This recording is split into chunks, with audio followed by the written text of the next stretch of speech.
मौज़ूद नाज़रीन अस्सलाम वालेकुम रहमतुल्लाहि व बरकातुहू। मैं हकीम कारी इरफान सईद आपकी खिदमत में हाज़िर हूँ। उम्मीद है आप तमाम दोस्त खैरियत से होंगे और अपने घरों में खुशखुरम होंगे।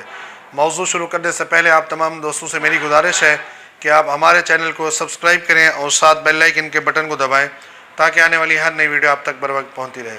आज का जो हमारा मौज़ू है वो बहुत अहम और बहुत कीमती है। आजकल मौसम है स्ट्रॉबेरी। स्ट्रॉबेरी को आप ज़रूर इस्तेमाल करें, ये जिगर के लिए बेहतरीन चीज़ है।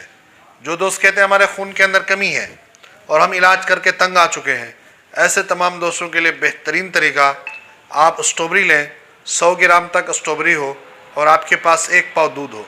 इसके अंदर जूसर मशीन के अंदर डाल के हस्ब ज़ायक़ा चीनी डाल के ये रोज़ाना आप सुबह और शाम असर के वक्त ये 2 टाइम अगर आप स्ट्रॉबेरी का जूस 1 महीना इस्तेमाल कर लें, इंशाल्लाह खून की कमी दूर हो जाएगी।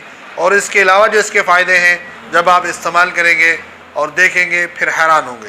ये बहुत कीमती और लाजवाब नुस्खा है, आप इसको इस्तेमाल करें। और स्ट्रॉबेरी बहुत कीमती चीज़ है और इसका मौसम भी अभी है। उम्मीद है आप तमाम दोस्त इसको इस्तेमाल करके फ़ायदा हासिल करेंगे और हम हमारे लिए ख़ुसूसी दुआ भी करेंगे। जज़ाकल्लाह।